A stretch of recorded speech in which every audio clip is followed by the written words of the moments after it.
Thank you. All right. I don't know that Commissioner Jacobson has been able to join us quite yet. Oh, there she is. Wonderful. Thanks, Commissioner. Great. So I'll turn it over to Commissioner Jacobson and Director Bateman's for our official welcome. Well, I guess I will start and then let our director go. So I don't have much to say, just other than welcome. It's good to see everyone's faces, and I'm glad that we're meeting again and have some good things to work through. So welcome, everybody.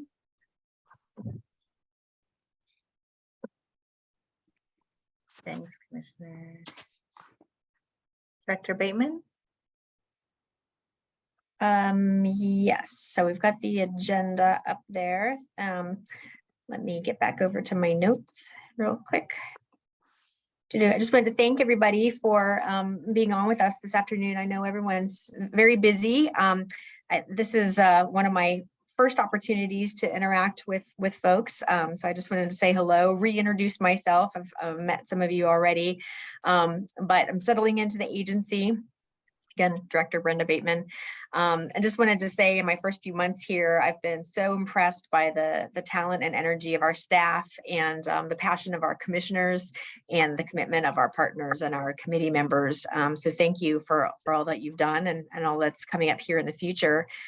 This afternoon, I'm excited that we'll have the discussion plan that we do. We have quite an impressive policy agenda here at the department. And, you know, just as a reminder, these are special projects that we've made a commitment to, and that's on top of our core work that we do here at the agency, protecting farm and forest land. And now, you know, in recent months and years, incorporating climate change and equity, housing, and wildfire on top of the portfolio that we've traditionally had. So we are very interested in co-creating this work with you and with local jurisdictions, the folks who ultimately are going to end up with the implementation role in these initiatives.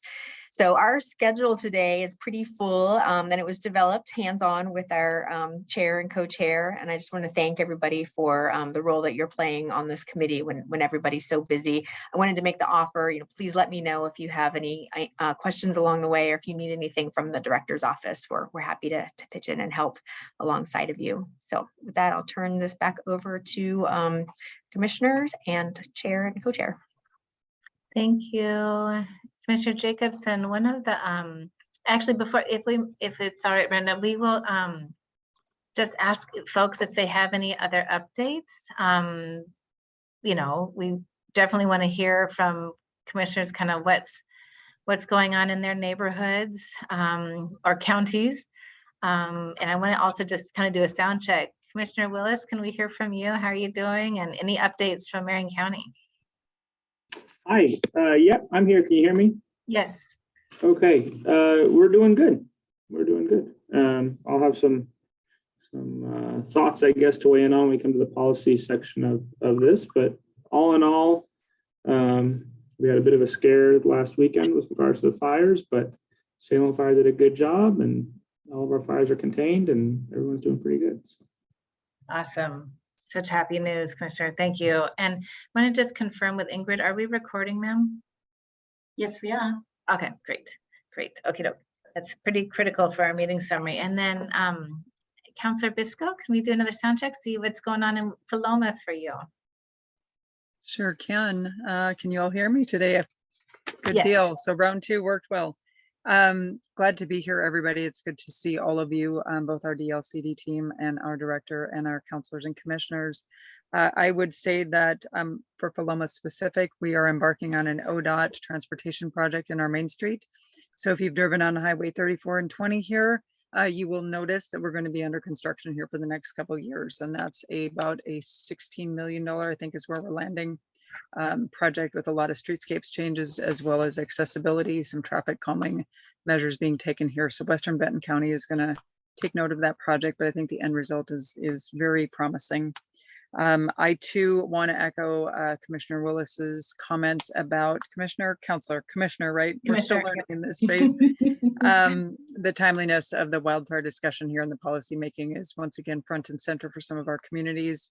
There's no question, even if we are not in that fire risk zone, there are impacts from that to health and accessibility and just, our air quality, all of those things are occurring. So I can't think of a more appropriate topic to be included in some of today's space. I just want to share more regionally, our small cities meetings that occur with the League of Oregon Cities. We do those on a quarterly basis. And the climate friendly and equitable communities rulemaking, there's a lot of conversation about that within our small communities. So I'm hoping that we can discuss at some point how we serve as better liaisons to our community members who are having questions and carry that message back and forth between the LCDC and the DLCD and our local government agencies as well. So excited about that. And as a wrap up, just excited to get to the confirmation of our chair and co-chair. So thank you very much, Commissioner Wise and Councillor Bielostowski. Awesome. Thank you, Counselor. And if we could hear from Commissioner Lindsay next, please. Good afternoon, everybody. Lots going on everywhere, including football games moving because of air quality, etc. So I agree with everything that's been said so far. Morrow County is working a little bit. Well, of course, we're in the news greatly over our economic development activities, which is interesting. Lots of conversation around that, but around that area, that's a big topic for us. That's a little bit more in Department of Energy and FSEC siting, but it is an interesting conversation as we talk more about the demand for green power. Morrow County finds itself right in the middle of that production in a very big way, just because of location to delivery and cheap power. But it's becoming a huge conversation about exponential impacts, right? How so many solar, and we're really looking at a lot of farm ground just coming out because of some of the rules around those placement. A little less about what we do here, but it's also important information to share forward that as those things happen, there are big impacts to other areas. Locally around housing, Willow Creek Valley, our small cities have been working. We already did the housing inventory, and now we're working towards some implementation strategies. So I'm really enjoying reading through the recommendations in that area. Our small cities really could use a lot of help, not only in infrastructure, but potentially in a little more flexibility. We have different needs, I think, in our area, and I just talked about farm ground, but as we expand into small Harvey farms around our small cities, it's not always farm ground. It makes a lot of sense in a lot of ways, entice people into those areas when planned properly. And so as I read about different types of housing, that's what comes into my mind differently from some of the other things that are lined out in there. So I'm looking forward to that conversation as well. Good to see everybody. Thanks, Commissioner. Excellent. And I think our last LOAC member, actually we have two more, I'm so sorry. So we have our nominees for chair and vice chair. So Commissioner Wise, if you'd like to say hello, and then we'll go to Councillor Bielostowski. Yes, hello, thank you. One thing I'm excited about to update you on in Benton County has to do with our landfill. Our landfill a while back submitted an application to expand, which, as you might imagine, got our community all up in arms. So we hit the pause button there and realized that we just have so much more of a big picture approach that we need to take. The commissioners partnered with Oregon Consensus to hire a facilitator, and the facilitator has helped us create a working group. We appointed people from all across the community representing different points of view, and we are tongue-in-cheek calling it Benton County Talks Trash. And they have a very structured and set list of items to work through, and a somewhat aggressive timeline, but I have faith in our community members that we can get it done. And we met, that group met for the first time just last week. So Awesome. exciting stuff. Congratulations, so essential. And then Councillor Bielostowski, please. Thank you. Hi, everybody. I have no Westland updates in terms of land use and matters. I guess I have been hearing a lot about the climate friendly and equitable communities rulemaking, and Councillor Fisco, I appreciate you bringing that up. I feel a little awkward because a lot of my cities around me are like, I'm hearing they're preparing to litigate about this and take it to court. And I'm trying to figure out my role as this on this committee. Our city is looking like it's not going to join. But I definitely want us to be being a liaison and figuring out how to perhaps figure out a way to amicably resolve it and work with the cities around me in the metro area to figure out if there's a way to, you know, seek a positive resolution rather than litigation. It might be too late for that for some of the other cities around me, but it's just something on my mind, and I'm trying to understand what climate friendly equitable communities rules actually say and how they'll affect my city as well. So that's certainly on my mind. But other than that, I was going to bring that up today just so everybody else on the committee knew about that. So I appreciate Council, but I have we're going through turmoil in Westland a little bit in that our last city manager left, so we just hired a new city manager, and our mayor is running for state house, so she's leaving the council. So we're focused on local things, I suppose. Stay put. Yeah, thank you, Councillor. Well, what you're raising, everyone's raising on climate friendly and equitable communities is really very important. And your liaison role in that is something we could unpack a bit more, meaning LOAC members who are interested. So we could certainly have an overview on the rules at a special meeting of LOAC. So I've sort of flagged that for next steps, whether or not we might want to have just a special meeting for LOAC members so that DLCD staff can walk through folks and we can have just a forum a little bit on those rules as they're moving towards implementation concurrently with some cities being so concerned with a variety of things that they're joining a potential petition for judicial review. So happy to do that as a next step. I appreciate both of you bringing it up. I'm just going to turn it back to Commissioner Jacobson, and I think we're moving into the chair and the vice chair vote. We have a sample motion in your agenda, but before that, Commissioner Jacobson, do you think we should allow Commissioner Wise and Councillor Bielosowski to make a brief statement regarding their interest, or how would you like to run this?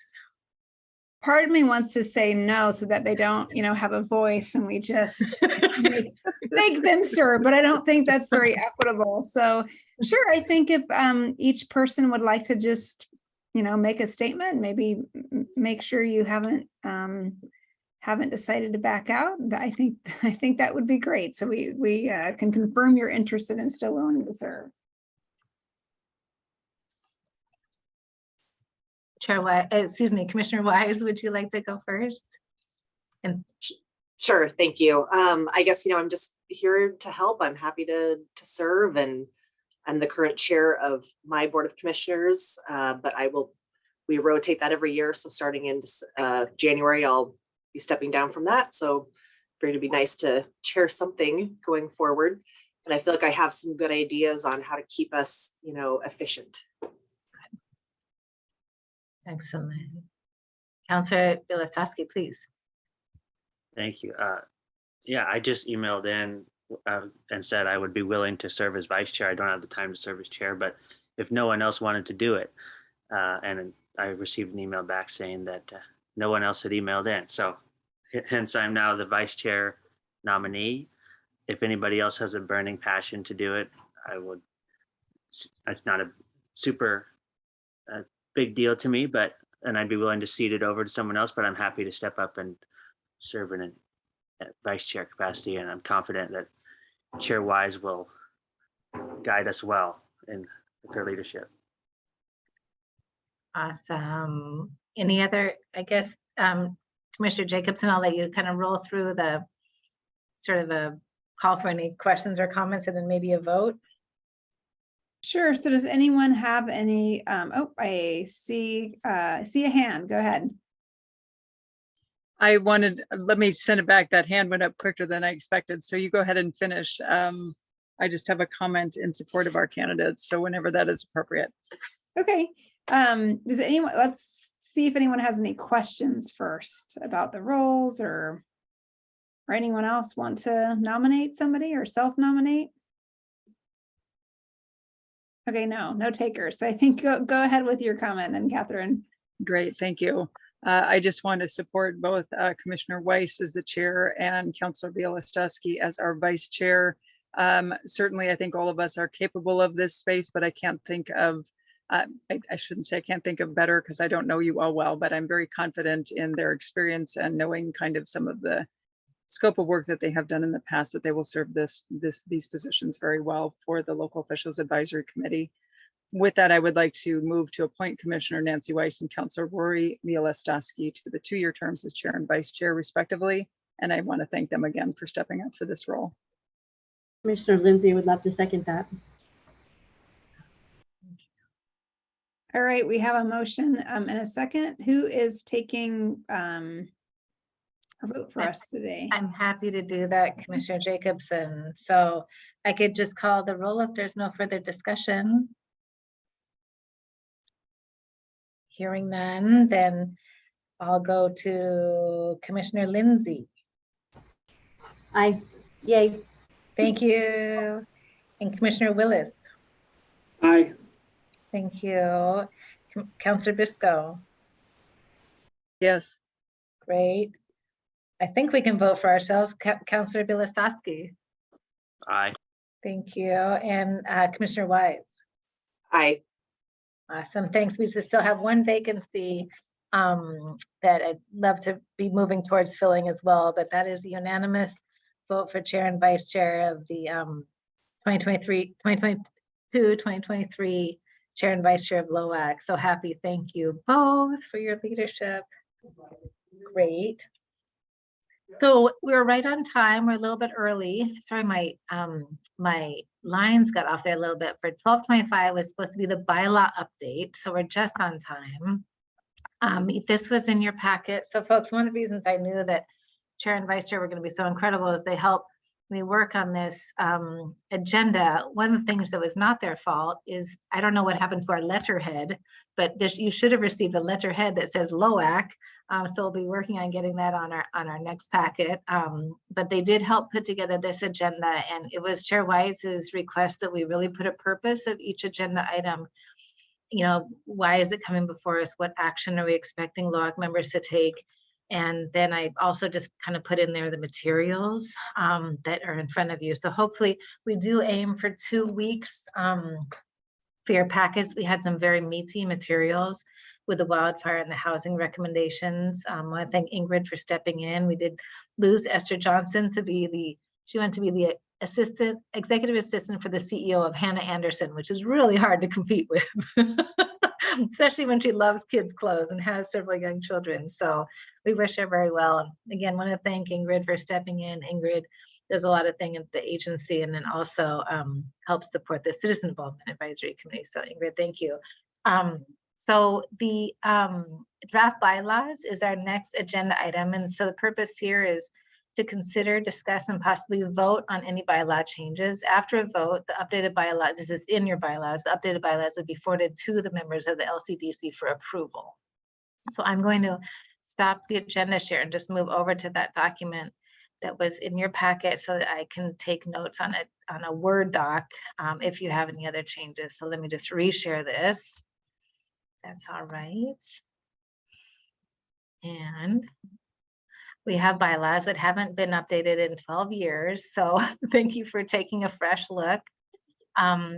We have put, Chair and Vice Chair and I went through this in detail at a pre-meeting when we discussed the agenda. And so I'm going to kind of just move over, unless anyone has anything else, I'm going to move over the parts that aren't underlined. And also just, invite folks to stop me if there's something you'd like to talk about that's not underlined. But in the interest of time, our first item to update there was in section 3, goals of LOAC. So is to make land use planning more effective by fostering support and respect and improve communication, assisting the development of agency strategic plans, assisting in the formulation of any statewide planning goal. And we propose to add here, or rule amendments. We do rule amendments much more frequently than we do goal changes. So we just thought that was an appropriate add, since most of our work is really, whether it's the climate rules or possibly forthcoming housing and wildfire rules, that's really where the body of our work happens. So hopefully that's just recognizing the state of the world there. in Article 3 in members, this would be a discussion point for LOAC members, and taking Commissioner Willis's guidance a couple meetings ago to not go too crazy here, or we lose him, and we don't want to do that. So this says that the commission shall appoint 3 is our existing language. And we're just wondering if that should be increased to 4 each, so we can get better geographic coverage of our state. So Chair Wise suggested that we stick with 4, was her kind of feeling in our pre-meeting. But we don't want to go above 5 because we'd lose Commissioner Willis, because he said, let's keep it small enough that we can actually have discussion.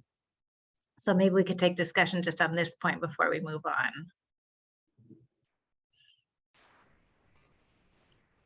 The only thing about 4 is, go ahead. I'd prefer 4.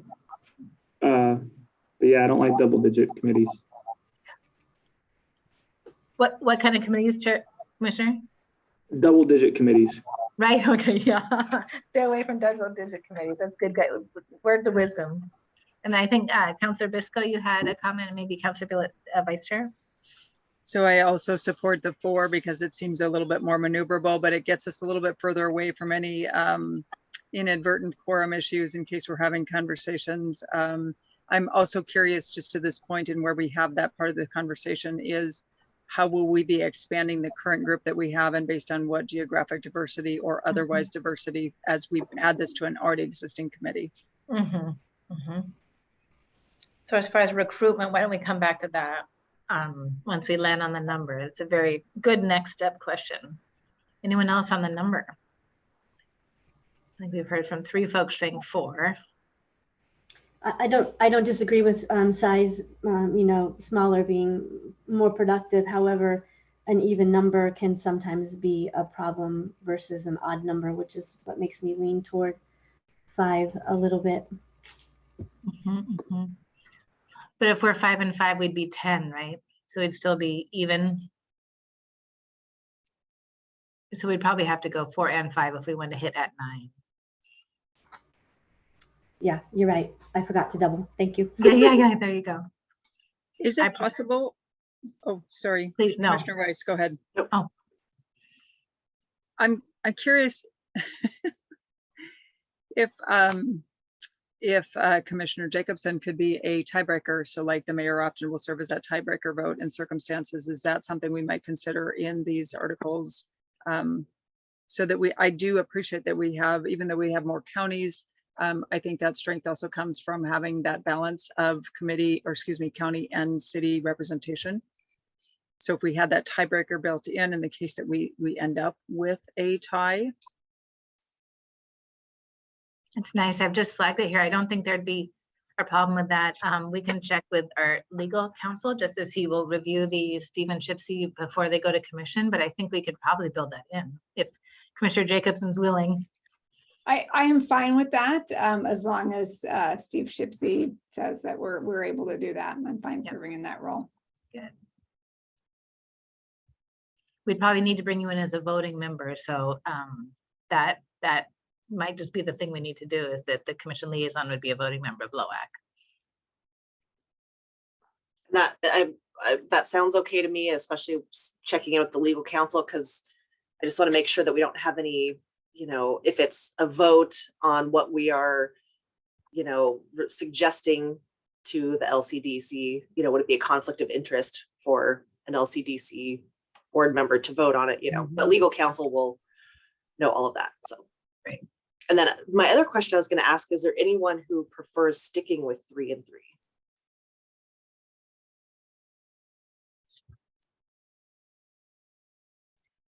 So it doesn't sound like it.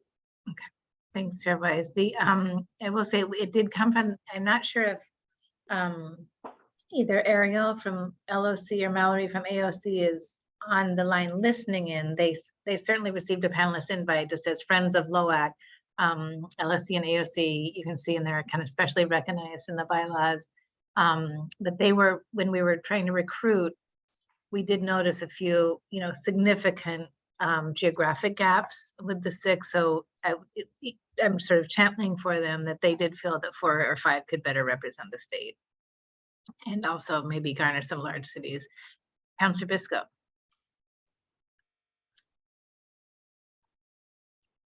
Counselor, do you have your hand up, ma'am? You're on mute, sorry. First, just thanks to Commissioner Weiss for that perspective on an LCDC member having a vote here. Another possibility that could be considered is, do we bring in, I know like League of Oregon Cities, we have a representative on our board who is on the executive committee who's actually an appointed official, so the city manager of a city. Mhm. And so they're bringing in that city space. That appointment, of course, is occurring through elected officials, authorities. Is that an option that we could add a 1 or a 3 to that group, which gets dangerously close to 11? I think that's that double-digit committee, but is there value in that when we look at they share the goals of our communities often with our electeds, but they have a different perspective as well because they are in the administrative function of the city rather than the elected. Mhm. I hate to be a stickler here, but I'm fine with it so long as it takes one of the places of the 4 or 5 that we already have. I don't want to add more people to it. Mhm.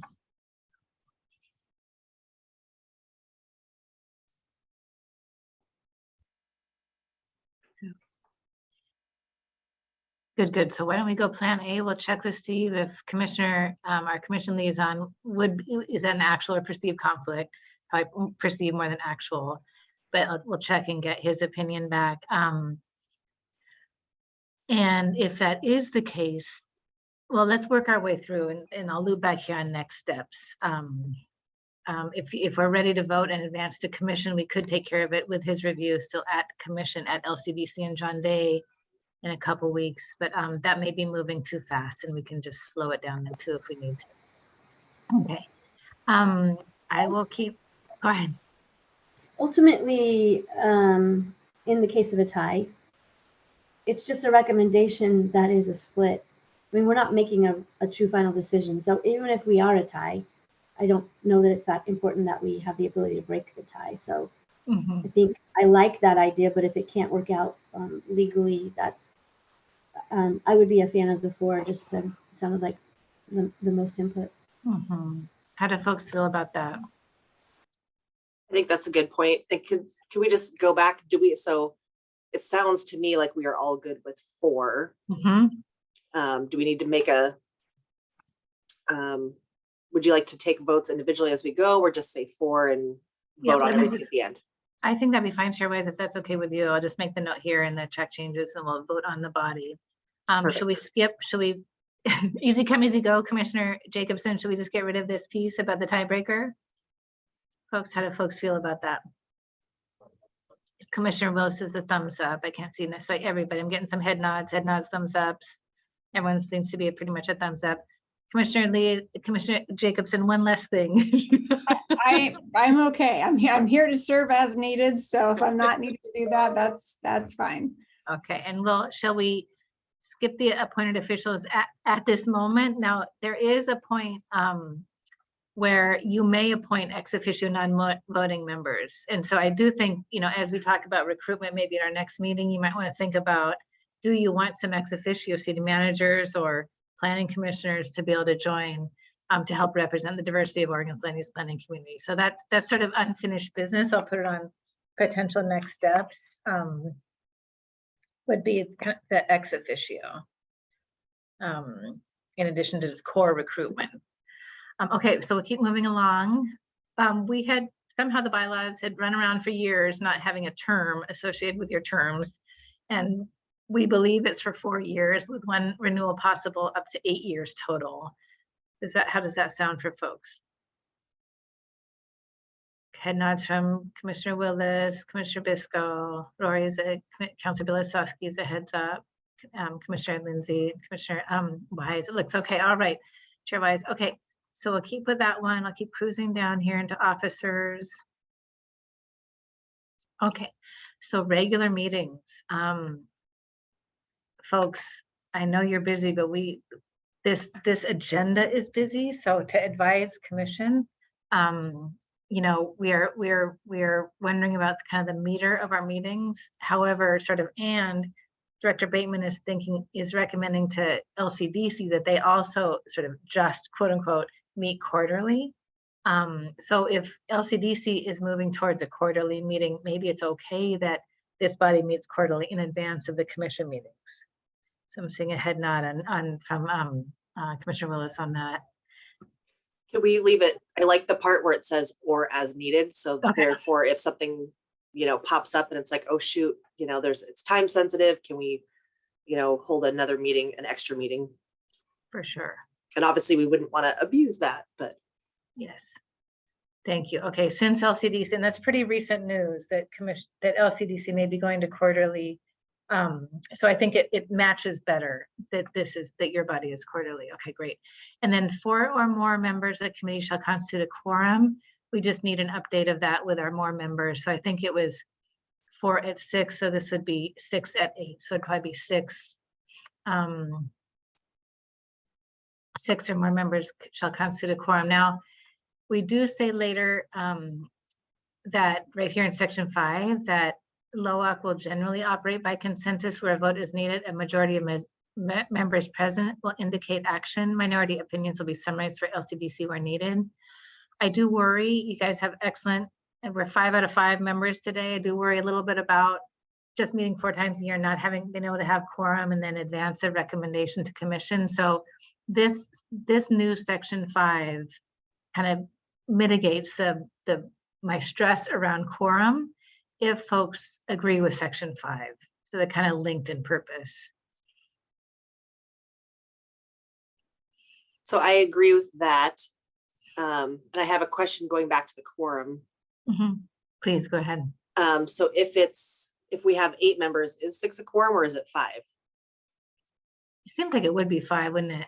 Just a simple majority. Yeah, unless we want to say differently. Right. Okay, I've made that change. Yeah, the bylaws get to decide what it is, right? So I just want to clarify. So if there's not 5 members in a meeting, then section 5 doesn't apply. Correct? That's generally how quorum works. Right. So you don't get a majority of the members present if you don't have a quorum. You can only do that if you have a quorum. Right. And so this is up to LOAC, truly. So if you don't have 5, so right now we don't even have 8 members. So 5 today, if we weren't together, if you weren't all so good and giving us this time, we wouldn't be able to take any formal action. So I just love LOAC members to think about quorum and what really is important here. Is it a majority of members, or is it, is it 5? Should we say just simply a majority of members? Yes, I think that's Okay. the good way to do it, is just half, a simple majority, or half plus 1, Mhm. Yeah, whatever the best way is. if I can offer a language adjustment based on our CIAC bylaws, we have a majority of existing members. Because membership is one, potential membership versus we took out the specific number is what I'm saying. So Yeah. I think Yeah. a majority of existing members, Thank you, Sadie. excuse me. Yeah. Yeah. Thank you. Gotcha. You bet. Nice. And then the middle there, sandwiched in there, is about Robert's rules, which is very parliamentary. I know that you all are familiar with it. It was certainly developed in a different day. So I had suggested to Chair Wise that all meetings and Vice Chair in our pre-meeting that the meetings be conducted most importantly according to Oregon Public Meetings Law, and will generally follow Robert's rules at the chair's discretion. So is that all right with everyone? I think you, without elaborating there, I think you probably all have run into references to Robert's rules in your various committees.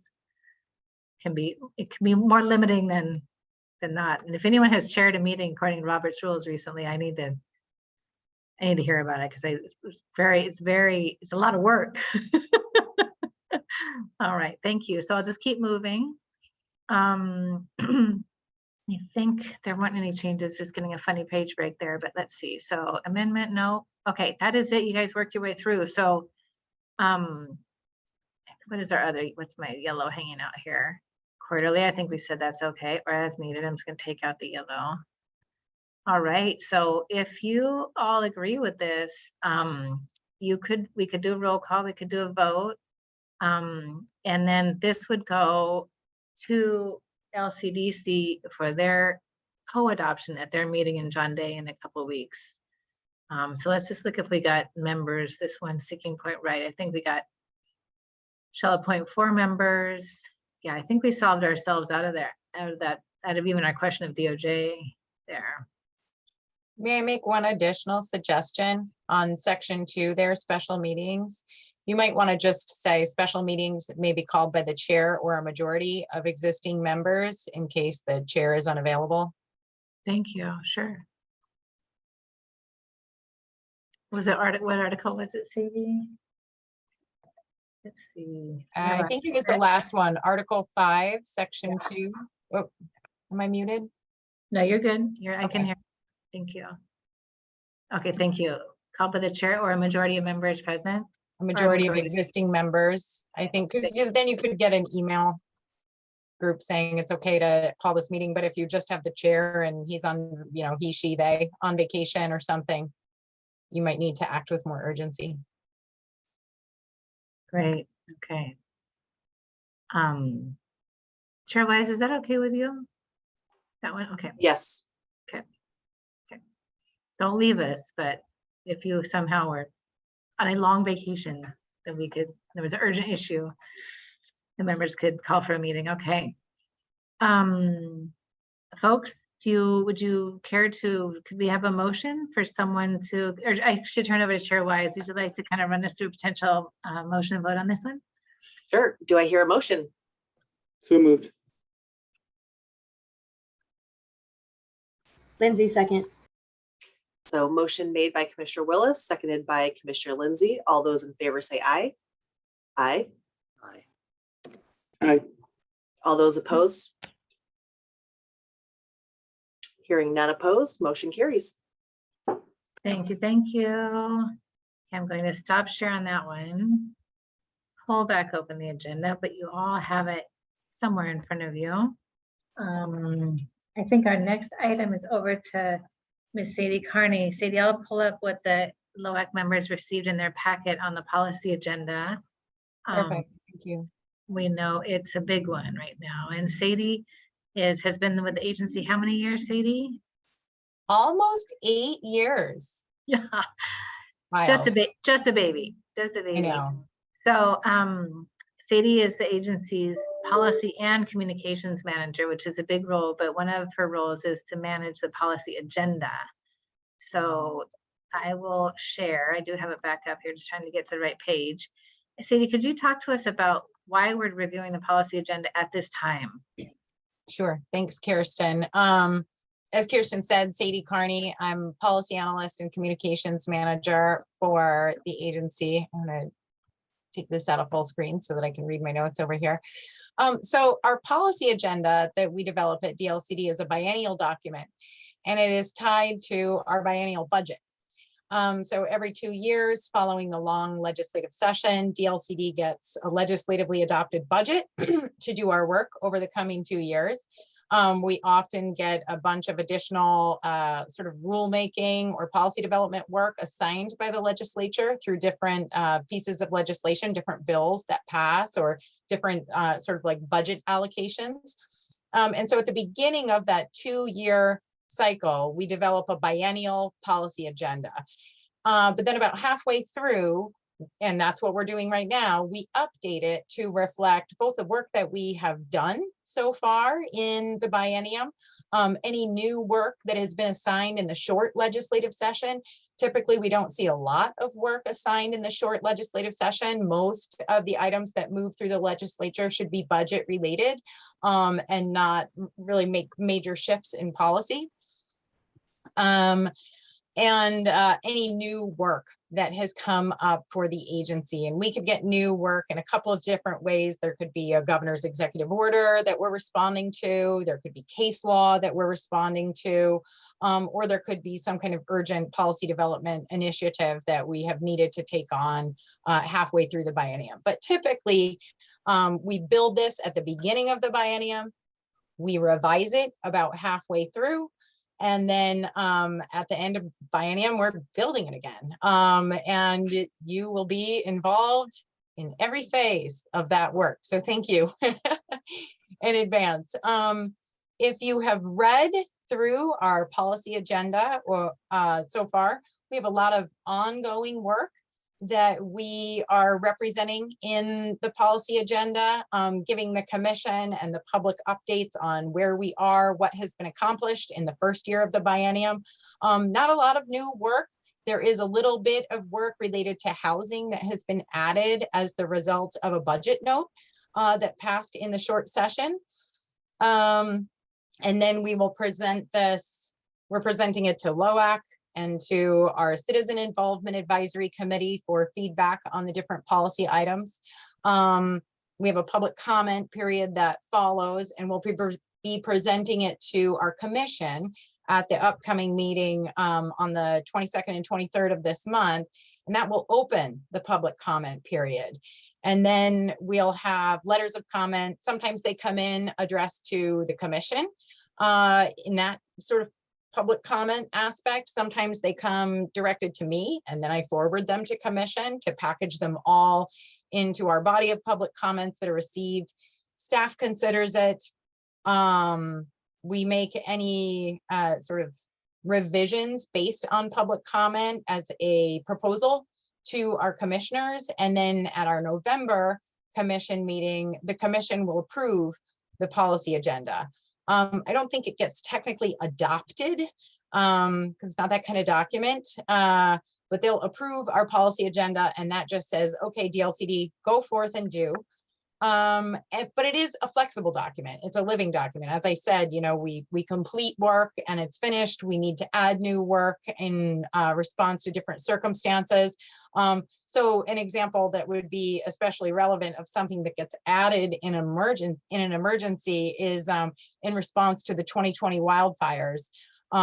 We added emergency rulemaking related to temporary sheltering opportunities to our policy agenda mid-biennium, with really not a lot of opportunity to comment around that item because it was urgent, and we kind of determined it to be so as agency staff and added that midway. So it's a guideline, it's a guidance document, but it's really attempting to expose for the public, for you, for our commission, what is the work ahead? When will we be taking it on? What are the opportunities to comment? Each of those stars is a presentation to commission that would involve a public comment opportunity. You know, how can people anticipate what DLCD is up to? Because we think it's important work, and hopefully you're here because you think it is too. So that is kind of like a fast overview of our policy agenda, and I'm happy to entertain questions on this, on the process that we use for community engagement or public engagement on the document, for building it, revising it, or to take feedback on the different policy items. I have a notes document open over here so that I can receive that feedback and report it to our land conservation and development commissioners when they review our policy agenda and the work that's indicated on it. Thank you. There's a lot here, and we just use this dashboard to kind of organize our brain around when it happens from a time-space continuum, but you also have the narrative in your packet. So any questions or comments for Sadie, please. Or for Brenda, or for Commissioner Jacobson, please, Commissioner Willis. Okay, I'm just going to give some feedback from my perspective and maybe that of our board with regards to some of the proposed policies that we've seen recently. And I think I'd put them sort of under the heading generally of a lot of the rulemaking that seems to be moving forward appears to be taking decision-making away from local agencies, or managing the decision-making of local agencies in a way that the local agencies can make whatever decisions DLCD wants them to make. And so I would say that's an area of real concern that we have. And I would say that's a concern that we have with the wildfire recommendations. I think in the materials we reviewed, DLCD was opposed to having local jurisdictions implement these on their own. It seems like you guys are going for a statewide thing. Our experience when the wildfires came out of the canyon was that the state was not the agency that was the best at responding to the wildfires, that the local fire districts, our sheriff's deputies, they were the folks that actually had the best on the ground knowledge of what was going on and were the best at responding. And the state fire marshal office and state emergency management and Red Cross and all those folks, they showed up about a week or two later after the fire. So I would say our experience is that that's not the best way to implement good policy at the ground level. And I would say it's a similar concern with the climate friendly equitable communities rules, where it really feels like DLCD is trying to tell cities and counties that have urban areas like we do, how we ought to plan our urban areas, rather than allowing us to make those policy decisions. So I would say that's an area of concern. And in addition, I want to bring this up because I think it's important. I know that planners or planning would say, we don't actually decide this, the markets decide this. But the context is really important when it comes to home ownership in Oregon. So I know that there's been sort of a push to have more density because we can fit more people in the urban growth boundaries and we can protect our farm and forest land. And I would say in general, I am supportive of that. However, because of our litigation environment, because of the way that tax subsidies support apartments but don't support owner-occupied housing like condos, because of the context with which we're operating in, what that means practically is we're taking land that could be owned, owner-occupied, and we're turning it into land that's owned by large apartment companies, very wealthy people, and you have a lot of regular folks not able to own their own home going into the future. And so I think that's a very real concern that we need to think about. And even though DLCD and the planning community may say, well, again, the market decides that, not us. Well, the market decides that, but if the government's going to give you 10 years of a tax rebate if you build an apartment, but 0 years of a tax rebate if you build condos, you're going to build the apartment, right? If you know you're going to get sued if you build condos, but you're not going to get sued if you build an apartment, you're going to build the apartment. So the context in which we do multifamily versus single family housing is really important. And I'm concerned that there has not been enough attention paid to that by DLCD. There you go. Thank you. Thank you. So that was a general, I'm just watching for other hands on the policy agenda, but to recap lightly would be, the decision-making of local agencies, DLC vis-a-vis the state. And that comes into context in wildfire and climate change. And then also a real context around, the home ownership and associated policy priorities that are encouraging more density without respect to home ownership opportunities. And that is a complicated landscape, but you did point out two major kind of influences there. One was was it a tax rebate? I'm not sure I have the right word there on the. Yeah, it's you can say whatever you want, but basically there's a lot of local policies that will exempt, local governments can exempt the developer from paying taxes. Generally it's 10 years of taxes, but if you did condos, then you don't get that because you sell the property off, right? And so the developer doesn't get the benefit of that 10-year tax rebate. Right, and then the litigation, your other one was the litigation associated with condos and that being difficult to insure right now. Okay, yeah. And then, thank you. Okay, great. And then Commissioner Jacobson has her hand up. I actually just had a couple of questions, Commissioner Willis. So one is you were talking about the LCDC policy agenda and how you felt that was getting in the way of local agencies, and you kept using that term, local agencies. So I just want to make sure I understood that. Are you talking about county planning, or is there other local agencies that you were talking about besides city and county planning departments? I guess I meant city and county governing bodies, although I know how counties work. I don't exactly know whether the city council is involved in the planning decisions. They're the way we are at the county.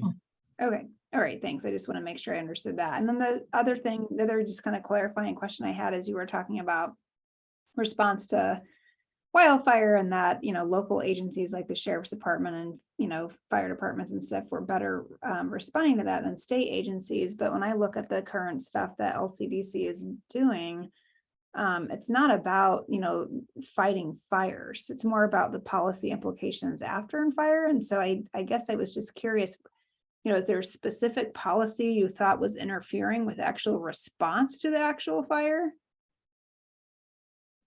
And we do have the wildfire recommendations coming up in a bit too, but we could take it here too, but we can even go deeper when we get to the wildfire agenda item as well. Yeah, and that's, Well, so maybe let me talk about the rebuild effort. So again, the general heading is, it's my opinion that local governments understand their communities better and more specifically than the state government does.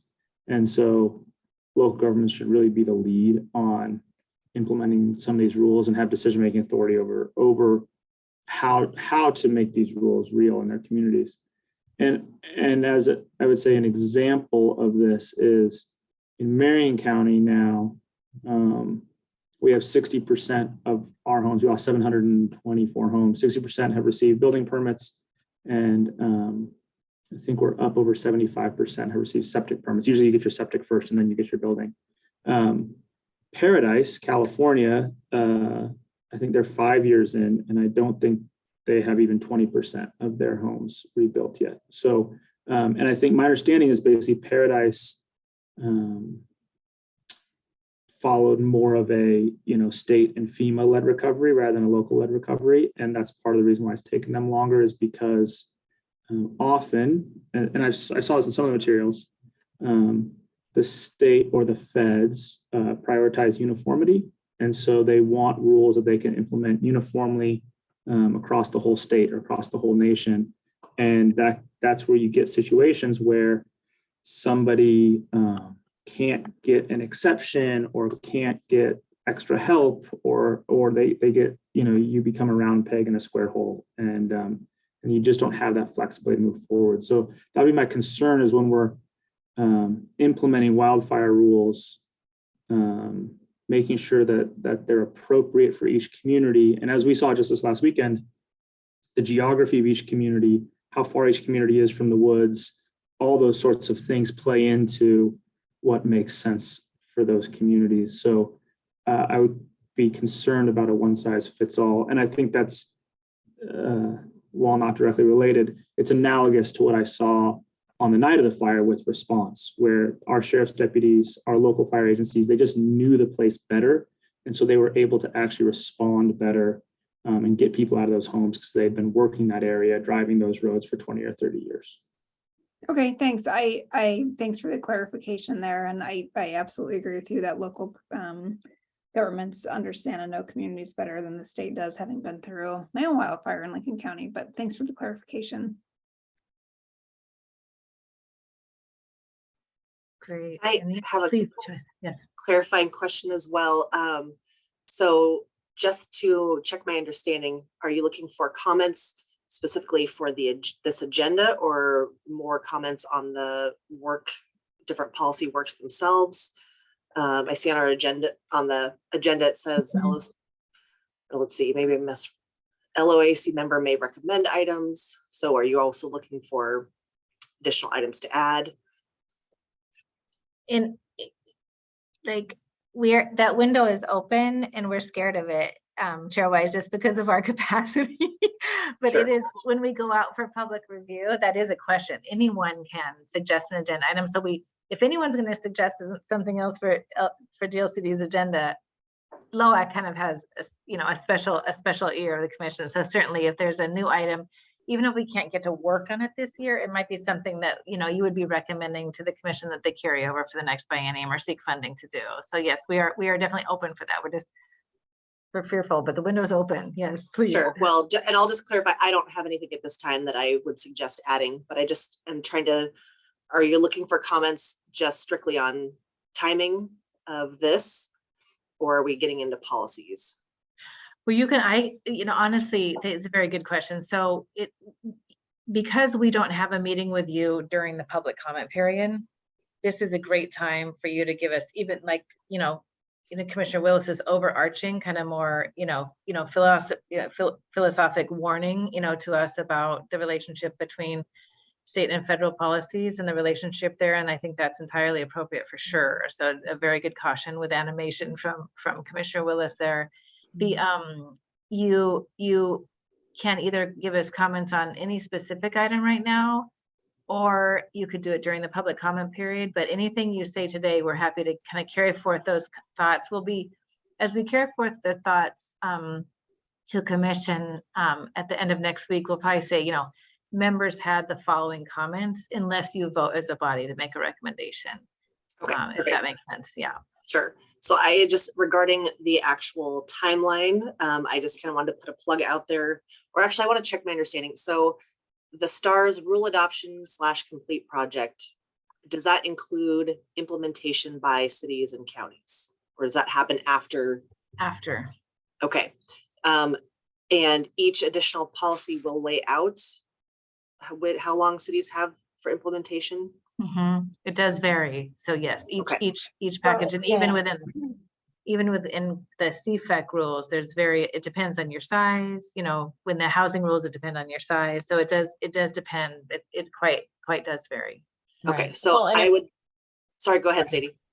I was just gonna say, it really depends, not all of the, like, DOJ model rules doesn't really have a local implementation. It's work that we have to do. And that needs to come before a commission. Goal 18 road protection is really kind of something that Odot is going to take next steps on. So some of it has a local implementation timeline that follows, and but not all of it. Okay, perfect. Thank you for that clarification. I would just put in my plug as being things that do impact the local governments, keeping in mind that we are all just slammed. We've been busy, we're behind, we're short-staffed. So being flexible on the implementation windows would be amazing.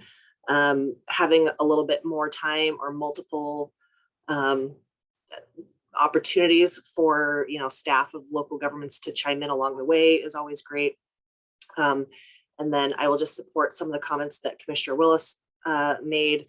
Again, every community is different, and as flexible as can be for each community is great, because what works for one community might not work for another. And just being mindful of the impacts to our staff. And if there is going to be a very heavy lift, is there going to be, adequate grants or funding that comes along with that for us? And with that, I will be quiet and let someone else talk. No, that was great. Thank you, Chair Wise. I think Vice Chair had his hand up. Thank you. And thank you, Chair, for those comments. And Commissioner Willis, I agree with you both. I was actually going to say something similar to what Chair Wise said. First of all, I agree with the philosophical point that you made, Commissioner Willis, about state versus local government. I think there's been an increase. I haven't been around that long to understand this, but I think there's been maybe lately an increase in a lot of requests or mandates on the cities from the state that take a lot of our staff time. And one thing I just wanted to share was when House Bill 2001 came in, our planning staff was basically fully booked them up for a year, 1 to 2 years. The planning director was working on that all the time. And so when we had other smaller requests, sometimes from the city council level, it was like, well, this will have to wait until after we get through 2022, July 2022, excuse me, when we adopted it. And now they're freed up again a little bit, but so if I understand that sometimes the state and DLCD has to implement requirements on the city, or they might be told to by the legislature or the county as well. But I would hope that there's enough funding there so that we can onboard consultants. And if it has to happen, because it's hard when the planning staff get tied up with the state mandated projects and then can't work on the local projects that maybe would be higher priority, if not for the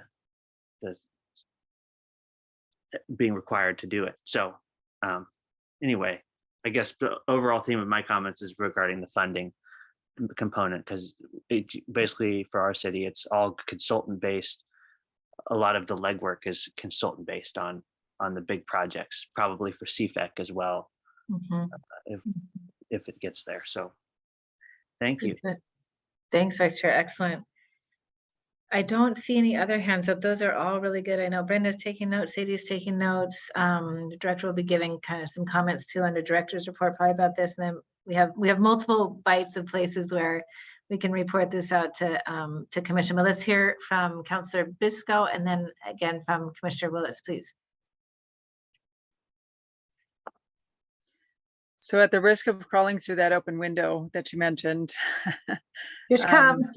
right? I want to point to a policy perspective here. When I look at this, our policy agenda in front of us right now on the screen, there's a lot of really good efforts and initiatives going on here. When I look at the practicality, well, look back to the history of the Local Officials Advisory Committee. So back in the 70s, coming right on board with Oregon's land use planning goals and such, and the value of those relationships as it relates to, even if we build this committee to 8 individuals, we are talking 8 individuals to really represent, if you will, 241 cities and 36 counties. And that is woefully inadequate to not only get that perspective to DLCD and LCDC, but I also don't think that there's an awareness necessarily of the fact that there is this opportunity. So my question would be, when we go back to our bylaws and look at that very first paragraph, I don't know, it was in Article 1, that very first paragraph talks about what actually the Local Officials Advisory Committee is intended to do. And my question is when we look at these policy agendas, we have 2 ways that we can expend our energies and our efforts. I think all of us have experienced this space where local folks on local decisions go, wow, I never knew. We don't like this. Now we're going to complain. There's a LUBA appeal. There's going to be, potential lawsuits, etc. When we are looking at CFEC, for example, we already know that there are concerns by the local governments going, yeah, we are not liking what we're seeing. So I'm going to ask this question, is if we took all the staffing and resources that happens when we end up in a space where we have come to conclusions from DLCD that are not necessarily liked or perceived as liked from our local governments, what if we more heavily leaned on that entry space where we are very intentional about our engagement with our local governments, both county and city? We let them know, here's what we're looking at, not as in the cities need to come find it out, but DLCD and the LOAC as partners of that actually lean very intentionally in how we communicate. So we overcompensate until we create this habit where they know that the Local Official Advisory Committee is a liaison. They also know that DLCD is going to be going through these practices. So not just teaching this group of individuals about this, what we're doing here, but taking a heavier lift on the front side and fundamentally shifting the role of LOAC, also DLCD's engagement to turn it up a notch to our actual local government bodies and our elected officials. And is there merit in looking at that? I know that's a bigger conversation. It's definitely a policy one. But if you took any number of these, and let's just say that 20% of them come back with a lot of pushback because of home rule perceptions that are being infringed upon, or like the CFEC rulemaking that is making some pretty big ripples, can we do better on the front side? That's my big question. I'd look to also to Director Bateman on this, but I think we can always do better, Councillor Biscoe. And I think that we wish that we would have had a LOAC on board going through CFEC. So I think that window is open and needs to stay open. It is a core part of your role, and we're so grateful that you're here. So as we kind of look together, since you all just agreed to 4 years, you didn't know what you were signing up for now, but now you just agreed to a 4-year term. And I think we did promote a 4-year term, but we have you for a while, which is amazing because we need that longevity. These are not easy policy questions that we take on. So as we come out of, the 2023 session, which just seems like it's tomorrow, maybe we could identify those policy projects where we really want to go out together. Dr. Bateman, does that sound okay? That LOAC can really be a partner in helping deliver the message and advise on the community engagement and the technical work program before we get too far down the road. Yes, thank you for those comments. That's exactly why, that's exactly the value of this group and you specifically, not only to advise, but to help with communication, both directions, not just one direction. And I think building that up and making that more robust will make the difference. Thank you. Thanks a bunch. Commissioner Willis, please. Okay, so because this is my opportunity to comment on CFAC, I just thought I'd have to throw this out. The parking requirements. So I think that's like the example for me of like where DLCD is like, you can make any decision you want so long as it's our decision. Where, you know, we're told we have to pick these communities to be these climate friendly equitable communities. And basically within these places that we designate, like they tell us how many parking places we can have for each unit in the house. And there's like a level of detail there that I think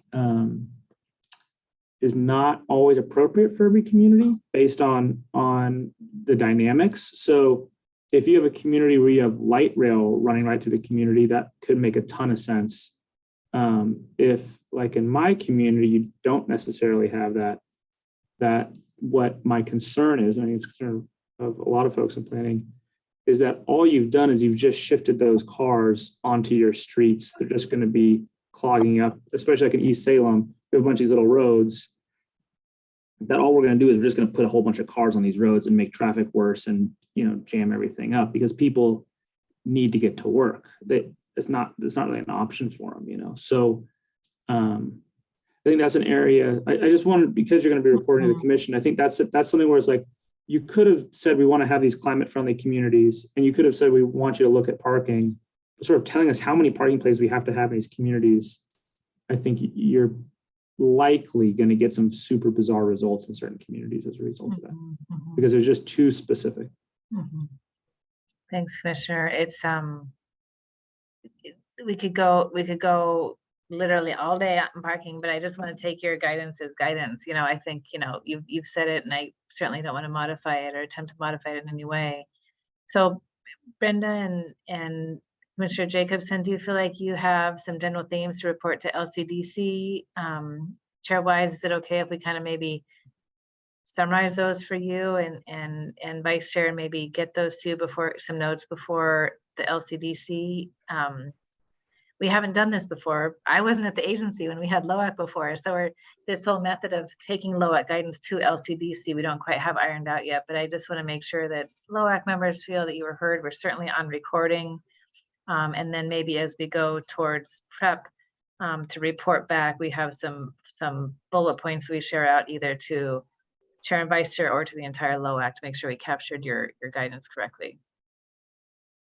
I mean, as long as there's not like quorum concerns and people aren't emailing back and forth, I think it could be good to send it to everyone. Sure. Okay, thank you. And Councilor Biscoe, please.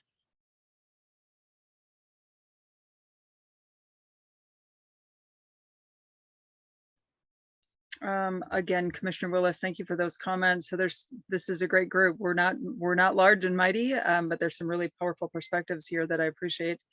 I wonder if, no question that whatever changes there, you know, as LOAC is coming on board and DLCD is getting used to that practice, as is LCDC, no matter what, our timelines are still occurring, right? Our next quarterly meeting will be squarely really beyond the point where we will be talking legislative concepts or any other changing as we move into that next legislative session. I'm wondering if we could advocate in this space, since it sounds like these recommendations will go to DLCD, two things. No matter what happens with CFAC, we're going to have some implementations occur. I wonder if we can ask and really reinforce, I know I am hearing a lot of conversations, and we're hearing them here also, is that there is funding available.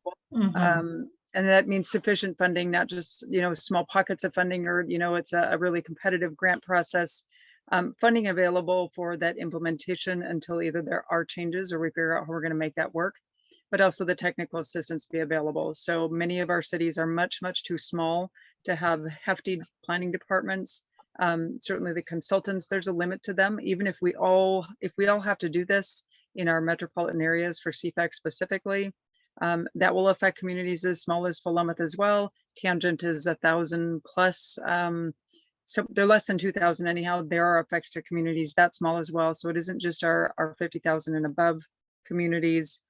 Technical advice and consultant availability are generally not options as a rule, especially as you're doing the general business of your city in the same process or period. So I would like to advocate very strongly for, we ask for more federal or more state dollars, excuse me, from our legislature, if in fact you're going to move these forward, we need to have the ability to make these things happen on those smaller committee levels without that kind of resource. It is, you don't maybe mean to do it, but it's a perfect segue. So let's capture that thought under this agenda item. And then it really is a perfect segue to the DLCD agency budget request.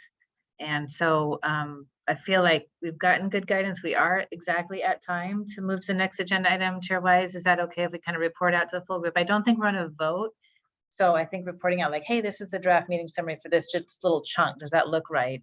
I should be okay to committee members. So we'll get that out to you for kind of within 9 days or so before we take off for John Day. I think this agenda item on the policy agenda, Sadie, is that on Friday?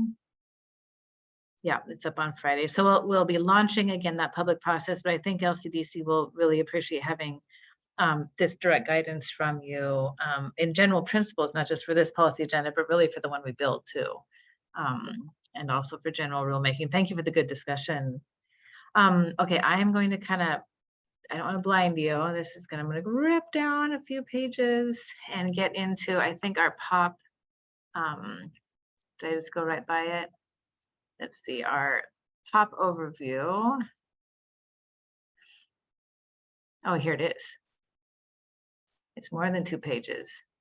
We have a lot of POPs. Okay, used to be a 2-pager. Okay, so just to open up this agenda item, I think, Director Bateman, would you like to start it off on what this document is?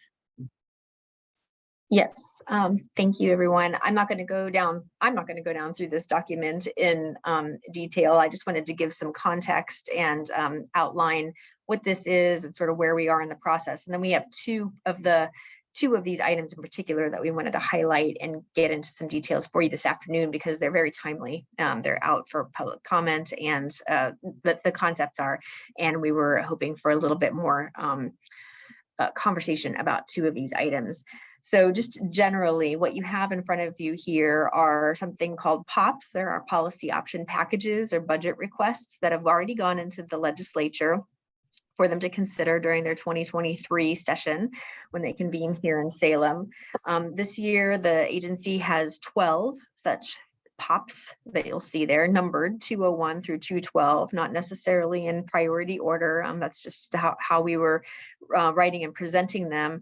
And what you'll see in here generally, or in total, are about 21 requests for positions and about $20 million worth of requests.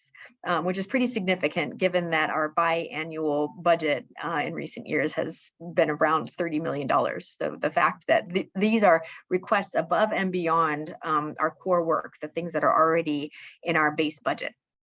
So this is more above and beyond. The kinds of things that you have here really closely mirror some of the items that you saw on our policy agenda. So you'll see, Kirsten, you're making me motions. I know, I'm so sorry. I was just trying to get back to the top. I'm sorry. There you go. Yeah. I don't know about anybody else, but I just got a little bit dizzy. So yes, Yep. Thank you. If you could pause there, Yep. you'll see some of the policy items that were in the agenda, such as wildfire, housing, climate. And those are some of the big things, including our community engagement here at the top. So probably the first few that you see on this list are really very robust and represent quite a new part of our portfolio. As we move down through the list, and you don't need to at this point, Kirsten, the requests are smaller and they're maybe for, one position here and there or some additional dollars to shore up programs and projects that we already have underway, but that are continuing into the future or that still haven't been completed yet. And so you'll see a lot of familiar concepts and things that we've already talked about all throughout this list. 2 of the things that we wanted to really highlight for you this afternoon have to do again with the wildfire discussion that we've already started earlier in our agenda, and then also housing. And so we have 2 of our staff here to talk a little bit more about what we're thinking with regard to budget in this next biennium. This is the 23-25 biennium that we're talking about specifically. And I would just like to flag here for folks that these initiatives are ongoing. they're very important. They will extend out beyond this next biennium. So any dollars that you see in here are really just for a 2-year period. And then we will and we can have discussions about what goes beyond and what we can ask for further in the future. And so I want to just start with, let's see, do we have Sadie who's going to talk about what's in our wildfire policy Yes. option package and how we've structured that? Let's start with her because that seemed to be of particular interest this afternoon. We can have a little discussion about that, and then we'll move to housing as well for our featured requests this afternoon. Sure. Thank you, Director Bateman. I'm going to pull open, I have the policy agenda open, let me make this full screen so that I can read the fine print here. So for folks that have been following along, our wildfire related work is in response to Senate Bill 762, which passed in the 2021 long session. And we are one of 11 implementing agencies. Unlike the other 10 implementing agencies, DLCD has been asked not to go forth and do work implementing Senate Bill 762, but to develop a set of recommendations to then present to the Wildfire Programs Advisory Council and the legislature for consideration during the 2023 long session that's coming up. So right now, those recommendations have been developed. We have a public comment draft that is out right now. There's a public comment form. We posted a few community listening sessions and focus groups. We continue to meet with folks one-on-one to get feedback on these recommendations before our presentation to commission next week on both the recommendations and what we've heard so far. We'll spend the time between now and their November meeting making adjustments to the recommendations based on the feedback we've heard through our community engagement process and from our commissioners. And then we are required as an agency to provide our final recommendations to the legislature and Wildfire Programs Advisory Council by October 1st. So this budget request is DLCD anticipating continuation of that work. And so it requests a position. I think it's more than one position, but I'm not looking at the POP document anymore. I think it's like 2-point-something positions. And that is to add another hazards planner to our hazards team, and that would be a generalist. So right now, and I think Commissioner Willis kind of pointed out some of the sort of challenges with working with federal agencies. We at DLCD interface with NOAA and FEMA, and most of our hazards planners are funded through federal funding. And that allows them to take federal money and dedicate it to local outcomes in terms of hazards planning, but it really limits them in terms of what they can do. And so this POP is requesting general fund from the state to give us a hazards planner that can work in between the other planners and help unify that hazards planning work, because we know that hazards don't happen in isolation, and there's often related hazards or places that are subject to multiple hazards. Wildfire being an example. We have a wildfire, we're more prone to flood, we're more prone to landslide, but those right now are all separate funding buckets. And so this would give us the opportunity to have an additional planner on staff that would help unify that hazards planning work. What it does not, and it would help us, advance our work if we are directed by the legislature to do any rulemaking or guidance development for local governments. So that's kind of a big unknown area. If you have read our recommendations, you may know that there's kind of an A and a B path laid out for each of the 6 recommendations. One path says the legislature will direct local governments to do work. And the other path says the legislature can kind of like recommend, like local governments can do this if they want. So there's a voluntary path and there is a mandatory path, and both are options that we are presenting to the legislature in terms of how this work advances.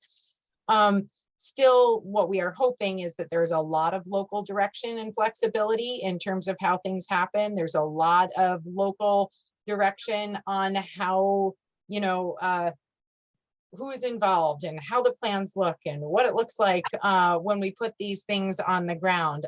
Certainly that is kind of an underpinning of our land use planning system, and a way that we hope this work advances.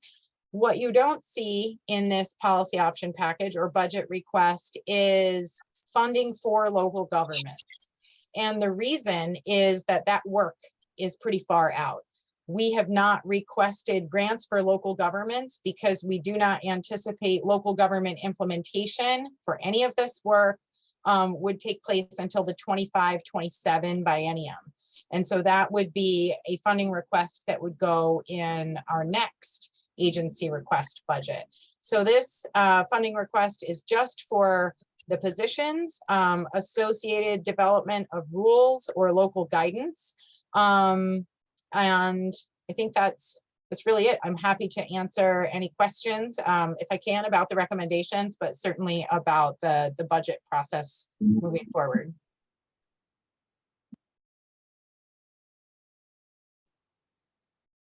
Great, it's a lot of information in that wildfire one, and there it's as Commissioner Willis, you know, Commissioner Jacobson, probably several other of you have lived through.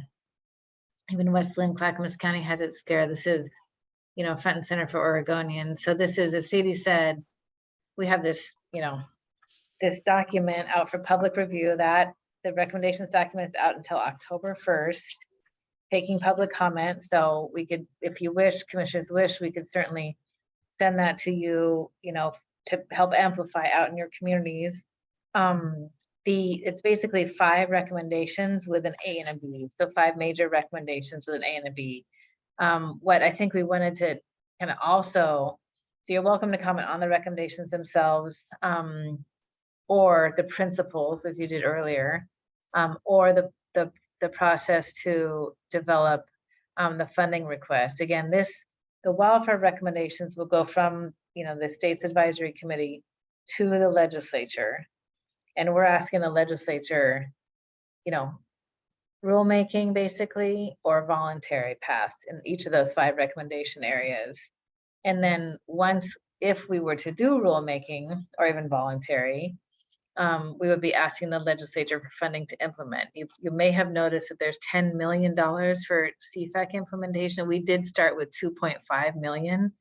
So by engaging with local governments, we quadrupled it. So you can see that, you know, we don't know how it is in the field. You all do, and you just told us that people are very swamped. So here we may budget too low of a request. We really want to do that in concert with local governments. So as that time comes forth, we'd certainly be looking to LOAC first to help us do that with LOC and AOC. Sadie, you have a footnote you wanted to add. I do. Thank you, Kirsten. Just a point of clarity. Certainly we will receive comments, especially from this group, right up until the time that we are able to submit the report to the legislature. We do have a written comment period that closes on the 19th. So 1 week from today. That's to allow staff time to incorporate those comments into our recommendations to the commission in terms of how we make adjustments to this document moving forward.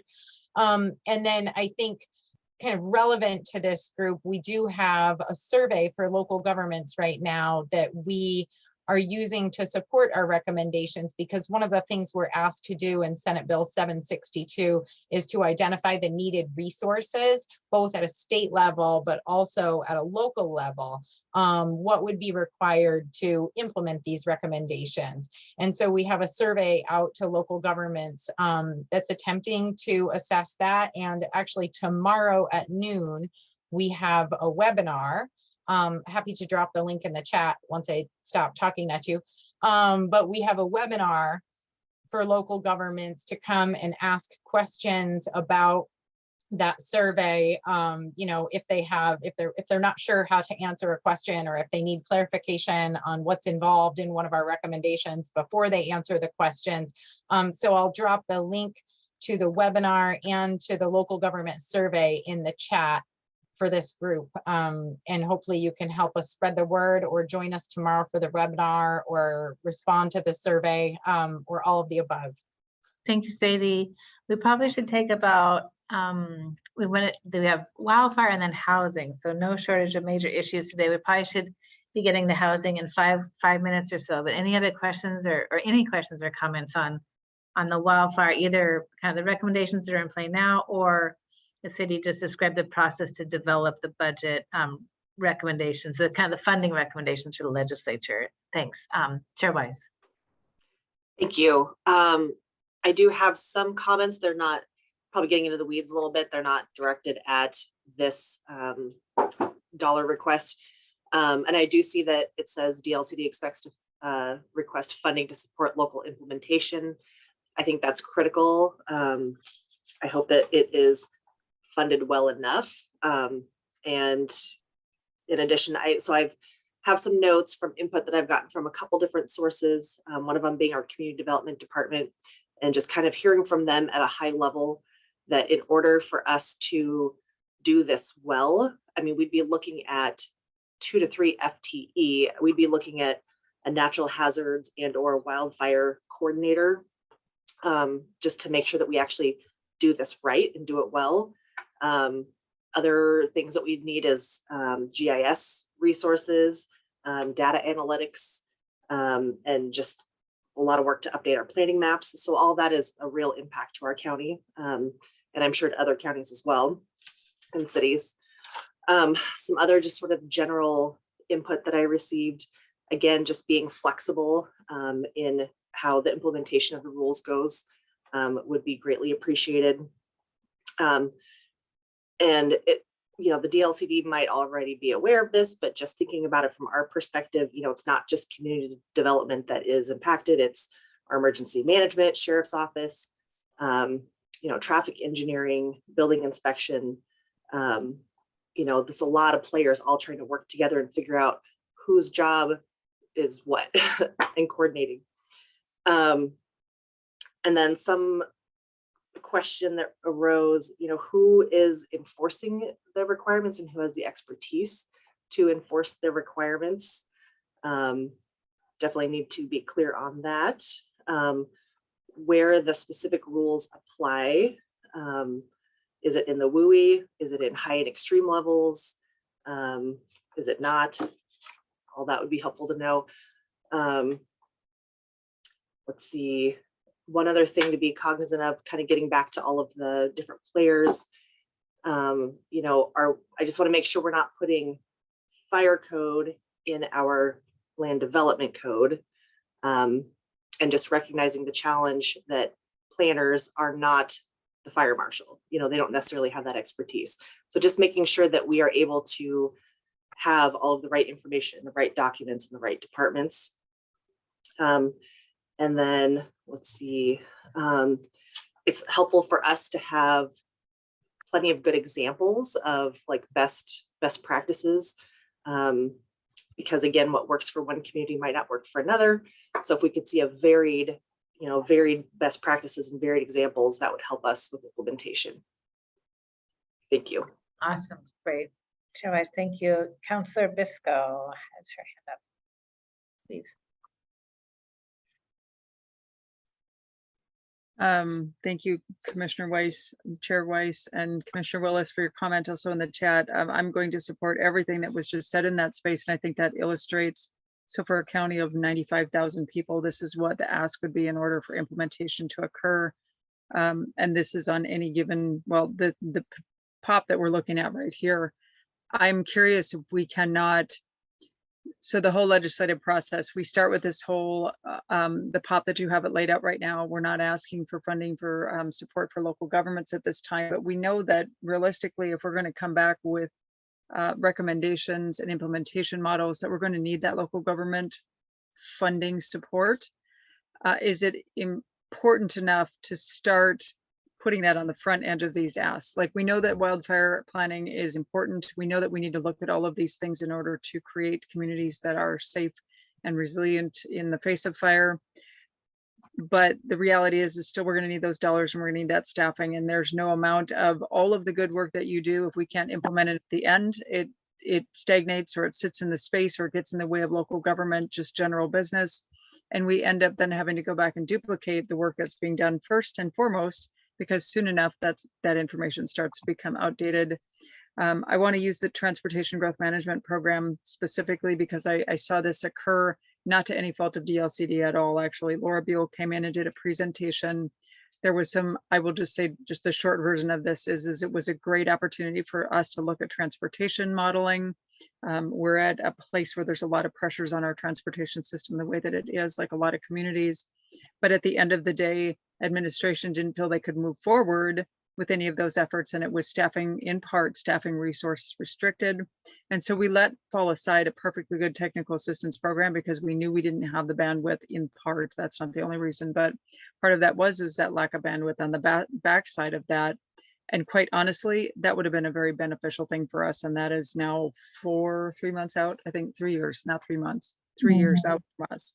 So it's just a model. I hear that the big ask, so Commissioner Royce just gave a Benton County snapshot of what would be needed.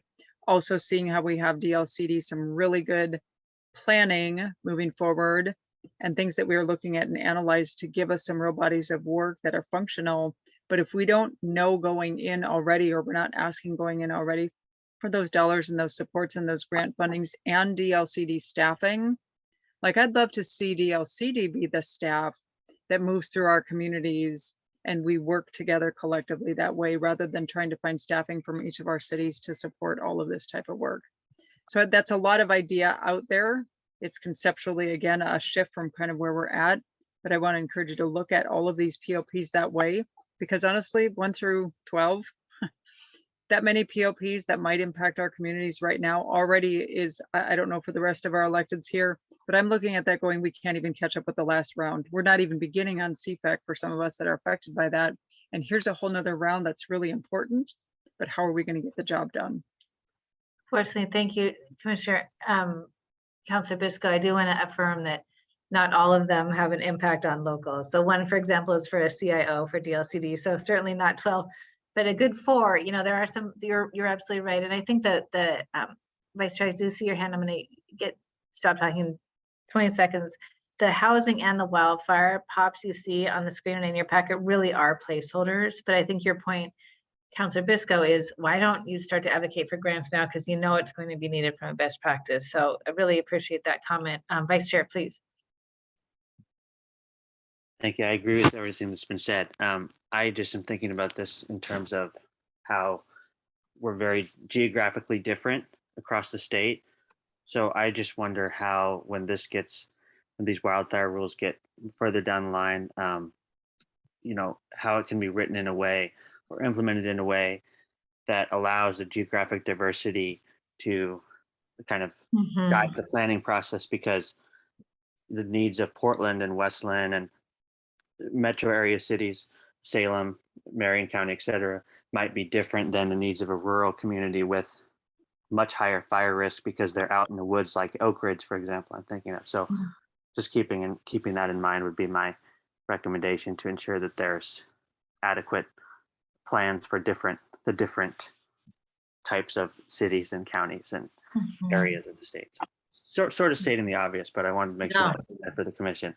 Thank you. That's excellent. Thank you. And I think that's perfect feedback from LOAC, is to kind of celebrate and recognize that geographic diversity and difference of condition. Thank you. Sadie wanted me to mention that we did also have since we didn't know how the wildfire development policy work was going to go, we did have a placeholder legislative concept in. It really is just sitting there. I have no idea if it'll be used or not. It may not be. The commission, that, you know, legislature will probably come up with their own legislation. So it is in there, but it's non-material at this point. Commissioner Lindsay. Yeah, I thank you. I appreciate all the points that Chair Weiss made completely. I also just want to pop back the one item on there is a floodplain and recovery planner. And I don't want to lose sight of it's really difficult, and there could be a lot of use for technical assistance in our small communities that have been labeled as floodplain with inaccurate mapping. I have 3 small cities in Morrow County that are extremely hindered in not only economic development, but housing in every way. If you own a property in downtown Hefner, you can't even improve it past a certain level. And we know that the map is wrong. We had a dam built above our town that was supposed to fix that, and I could go on and on. So I just want to make sure that person also has a little bit of vision to helping some of these small cities that know their mapping is wrong get through a CLOMAR and a ultimate revision to the mapping. Good. All right, folks. Thank you. Thank you. So, Commissioner Willis, would you like to just state your note in the chat there? Absolutely. Sorry, I had talked so much already. I didn't want to take up more time. But I said I agree strongly with not putting building code or fire code into planning. I think those are separate systems and they need to stay separate. And then it would be hard for me to support the wildfire POP if local governments are not the policy decision makers in terms of implementing these rules. So if it's similar to the climate and eco communities rules, then I would not support funding for that, because that really is the state telling the local governments what they're going to do rather than local governments deciding how to implement it. I think of it, like, and I've said this to other folks, I actually liked the way that the ARPA model happened, where ARPA basically said to local communities, you can only spend this money on these things, but we're not going to tell you which of those categories or how to spend it within those categories. So if this was something like, we want the local governments to implement some planning around wildfire risk, and then it was left up to local governments to decide kind of how that is tailored to their community, I would be comfortable with that. But if it's, too specific, then I wouldn't be comfortable with that. If that makes sense. Okay, thank you. And please stay tuned. Stay with us. I think maybe, we do meet in December again, and be looking forward to the legislature, to DLCD's presentation of its policy option packages would be another really helpful point for your guidance, because we go and defend and present the policy option packages. So this guidance is germane, and we'll, make sure to kind of keep your counsel in our ear as we present. If it's okay, Chairwise, Mr. Ethan Stuckmeyer has joined us on cameras, which means his agenda item must be almost up. We have just a few minutes for housing. Councilor Bisco, do you have anything on housing, or you want last word on wildfire? I just have a super quick question. The local government survey that you mentioned, so it's not related specifically, but more generally, when I look, this is a policy kind of question. When we're looking at engagement, where does that, you said you sent that local government survey, where do those occur? And are there ways to get more feedback or to encourage, or for the LOAC to actually point to those surveys and making sure that also we are copied on those when they occur, so that we can speak to them within our communities as well? So And if Sadie, that's better after this Sure. next presentation, I'm okay with that too, but it is something that landed in this space. Thanks. Sure, Sadie, just a reminder on the process around the survey, and if it's still open, if we could kind of re-amplify it out. The local government survey? Yeah. Yes, we are. Our Susan Milhauser, our wildfire planner, has been coordinating with AOC and LOC, and she just heard back from LOC. It wasn't included in their Friday newsletter, but they are doing a targeted outreach with that. We did develop the survey in coordination with the policy advisor or legislative coordinator, I'm not sure Ariel's title, from LOC, and in coordination with AOC. So they've both vetted it and are helping us get it out. We're also working with our regional representatives to have them reach out to their local partners that they work with in a planning capacity and otherwise. But yeah, it is open. I want to say we're keeping that one open as long as we can. And I think it doesn't close until like the 20th. And then we'll be presenting on the results in sort of like the draft form that we have them to the commission on the 22nd, and the 21st is a travel day. So we tried to give it as long as we could. The ultimate period for that survey is, I think, a little over 2 weeks with the webinar taking place halfway between, which is tomorrow at noon. Okay, great. And so we will definitely, as a follow-up to this meeting tomorrow, kind of get back out that survey to you if you wish to make sure your staff has received and is on it. So if it's okay, Chairwise, I'll turn over to housing. And Ethan, did you want to run a short PowerPoint or should I bring up the executive summary? Welcome, Ethan Stuckmeyer, Senior Planner of Housing for DLCD. Perfect. Thank you, Kirsten. And good afternoon, everyone. I think you've had a pretty long meeting, and I'm hoping to not take a whole lot of your time today, but I do have some slides that I would like to run through. I've got 7 slides. 2 of them are, one's the title, one's the close, so it's 5 total substantive slides that I'll go through here. So hopefully you can all see that. Yes. Okay, great. So I'm here today to talk about a big piece of work that we are embarking upon called the Oregon Housing Needs Analysis. And the Oregon Housing Needs Analysis is born out of 2 pieces of legislative direction, actually in the both kind of actually starting in the 2019 legislative session, but being built upon in the 2021 and 2022 session. So basically the core of it is that OHCS, Oregon Housing Community Services, and DLCD were directed to study and make legislative recommendations on the incorporation of a regional housing needs analysis into state and local planning. And so we've kind of rebranded that regional housing needs analysis into an Oregon housing needs analysis for better context and description of what the actual program is. But overall, the important key element of the regional housing needs analysis is to better plan for housing in the state and respond to the real and actual housing needs that Oregon, its regions, its counties, and its cities are all experiencing at this current time. There's also kind of another piece of legislation in the 2022 session that, you know, as we're kind of embarking around this housing planning process, we know that has potential implications on the urban growth boundary and land supply issues. So the legislature directed us to kind of embark upon that process and provide recommendations on the streamlining of the urban growth boundary process in conjunction with this housing planning process. So that's the legislative context. Some updates on just where we're at on this. So we, as a department, published draft recommendations that are open for public comment right now. Those recommendations were published on the 31st of August, and we're currently receiving public comment through a Google form. And I'll put these links in the chat just after I'm finished presenting. But the hope is that over the next month or so, we receive those comments and are having all sorts of conversations with stakeholders and folks on these recommendations so we can finalize a draft in November timeframe so we can meet our legislative deadline of providing the recommendations by December 31st. And then here is a link to the document. Like I said, I'll put that in the chat in just a moment. So I'm just going to go real quick through this. I know that we're kind of short on time. So basically the Goal 10 planning process has been in place for the last 50 years, is to provide for housing needs of citizens of the state, right? That's a major, broad, really broad statement.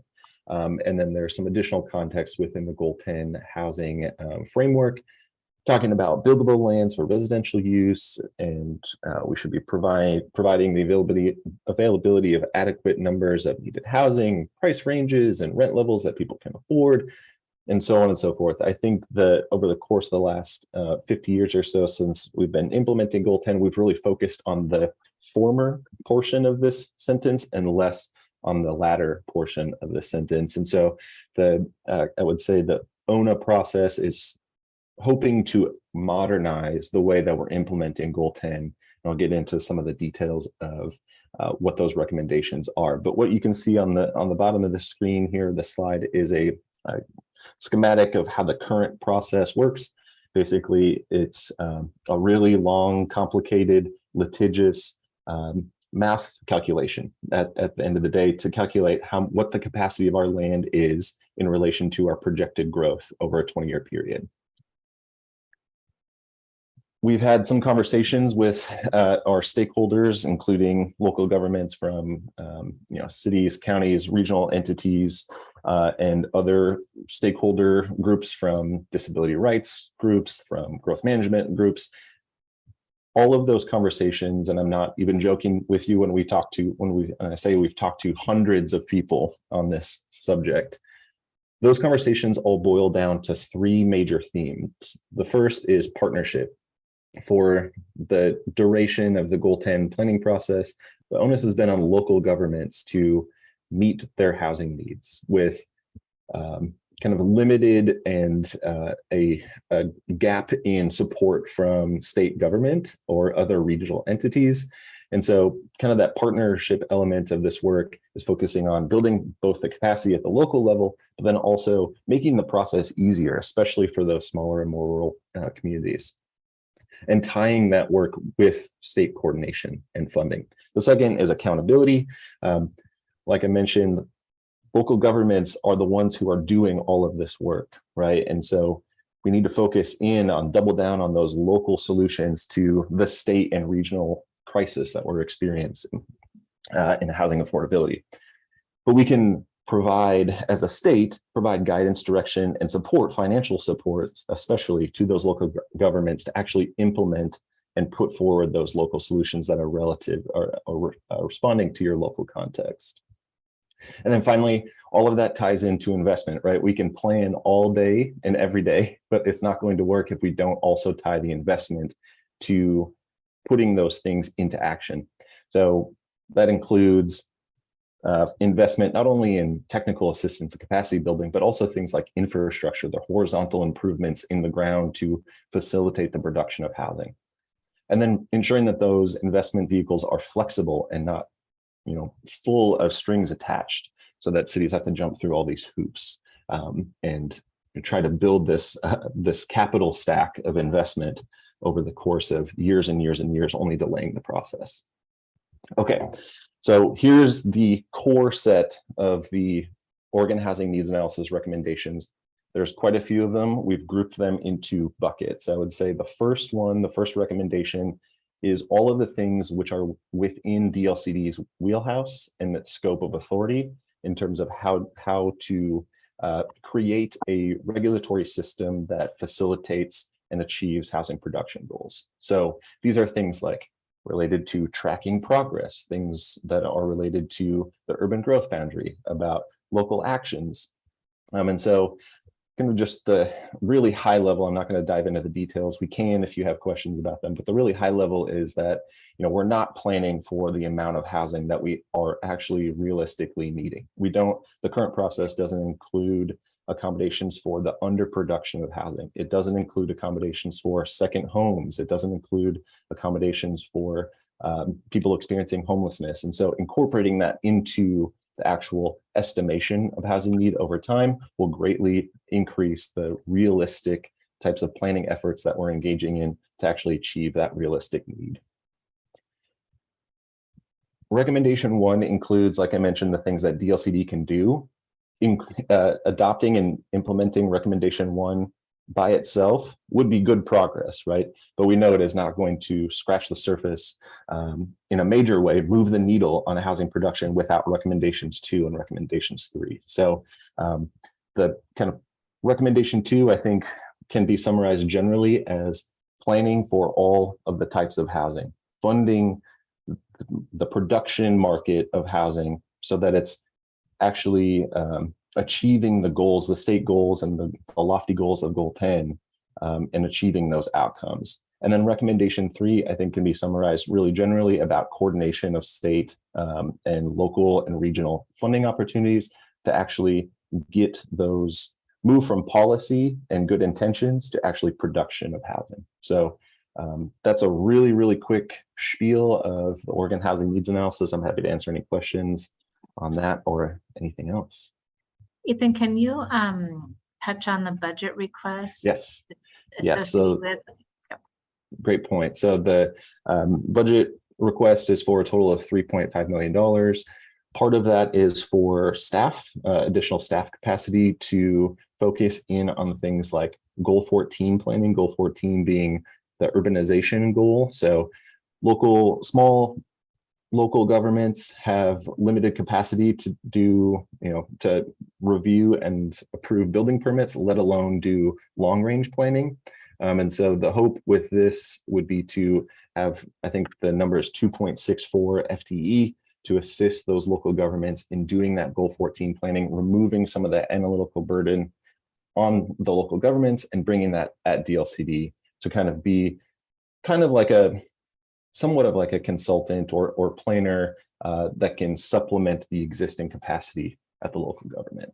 In addition to that, there's also one of those recommendation number 3 in the ONA process is to create a housing production team at the state, which is basically bringing in a coordinating entity that does not exist at the state currently to say, hey, I'm a city out in Eastern Oregon who is having a hard time getting funding to extend my water line into a new growth area in our community. And I don't even know what the process is. I don't have time to deal with it. I can pick up the phone and call somebody at DLCD or wherever that kind of production team lands within the state, and they can kind of coordinate that funding, get through the process and return to the local government with a solution in that regard. So that's where that FTE is planned to be dedicated. And I think the other portion of that $2.5 million is directed towards technical assistance to go directly to local governments to do this kind of housing planning work. We know that a lot of cities are interested in just, how can we even, get involved in this process? And we don't have the ability to apply for grants, let alone actually run a project management process on that grant. So the more we can create that kind of flexible pot of funding, the better. And that's what that's intended to do. Good, Chairwise. I just want to kind of yield to Commissioner Willis's hand up, but I just put some potential meeting topics for December in the chat, because I know we're about to close, and maybe we want to just call for anyone who's interested in a special CFAC meeting in between. Commissioner Willis, please. And then Commissioner Chairwise. I just wanted to kind of, Ethan, sound a note of caution about statewide housing needs analysis planning. And here's my concern, is in any community or city or state, when you're talking about building a bunch more housing, if what you do is you just set broad goals for cities, like you have to have so much housing per acre in your city, and then you say the market's going to figure it out. What inevitably happens is the $1 million homes in South Salem or Lake Oswego do not get turned into apartment buildings. What happens is they go, I'm a developer, I need land, I'm going to go buy the cheapest land I can find. And instead of one house being on this quarter acre lot, I'm going to put 20 units with no parking there. And the problem is all the cheap houses are in the same neighborhood. So all the apartments go into the same place. And that's how you get places like the South Bronx. So I just want to make that note of caution as you're thinking about, hey, we need to build more housing in cities. If all you do is you say, you city, you must build a bunch more housing, and that's it, what's going to happen is the poorest areas of your city are just going to be apartment for blocks and blocks and blocks and blocks. And so there needs to be some thought about that, how you're going to manage that, so that you can actually plan it and not just not plan it. Yeah, Commissioner Willis, it's a really good point. And I think the core of the recommendations in the ONA is, sure, we have to estimate housing, those actual numbers, right, at some level so that we can plan for that over time. But I think the core of the ONA is not using those production targets as the metric to evaluate process. Really, it's about the outcomes that are intended to be achieved by the local government. So there's this process called the Housing Production Strategy Program that outlines kind of things like housing choice, things like location next to services, things like housing stability, home ownership.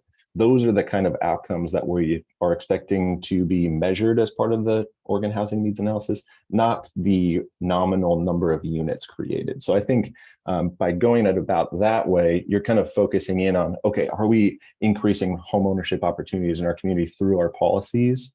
And we're not just kind of creating, these pockets of, substandard homes or huge densely populated sections of our communities. And it is Ethan, I kind of just a, might write in, yeah. I'm sorry, Ethan, because we are just right at 3:59. I apologize. We have Chair Wise with their hand up, and Chair Wise, I do think because housing is not due to legislature until the end of the year, we could bring housing back in December and give Ethan some more time to really sing this program and get your guidance back. So please, Chair Wise, to you for any comments you have on all of the above. Sure. I have like a 1-minute comment on that, but if the rest of the board would like, or committee would like to bring it back, then I can hold those comments till later. What do we think? Are you interested in bringing this back to another meeting? Yeah, but we can stay an extra minute and hear what you have to say. Okay. If other people had a lot of comments too, then, okay. So I guess my comments, I just wanted to express my support and thanks to especially the grants portion for the technical assistance, and just pass along some feedback that I received, which is supporting making the UGB expansion process easier. We really appreciate that. And then just the flexibility in housing types that communities are allowed to plan for. That's also very much appreciated. Thank you. Okay, so other questions. So Maybe question- just an agenda build if we could, Chair that's Wise. what Yep. sorry, that's what I was trying to say. Questions from the chat are, do we want to bring back the policy agenda and or the housing piece to a future meeting? Sound all Maybe right? raise your hand if you want that. Sound okay? Okay, do we want to have an interim meeting on CFEC? I would just say for those interested, because not everybody's implicated. So Councilor Bisco was a yes. And I don't know if Councilor Bielostowski, you would be interested in that. I think you called for kind of like an overview. What are these rules even doing? Yeah. How about we tentatively plan for one? And if people change their minds, they can always say no and we can cancel it as needed. Is that okay? Okay. And we can poll the group to Chair Wise and just see if folks, have availability, are interested via email call. Perfect. Okay. Other next steps that we need to cover. I think that's it. We'll send out the follow-up survey, and just as folks think about agenda build, if you would like to email Ingrid, she sent you the packet, or directly to Chair Wise or Vice Chair. We'll be meeting with them sometime in late October to start to build that December agenda packet. But in the meantime, we might see you on CFEC. Sounds good. All right. Anything else for the good of the order? Hearing none. Thank you so much, everyone. Thank you for coming, and thank you to all the staff for presenting all this information to us. Thank you. Have a good Thank you afternoon. all. Take care.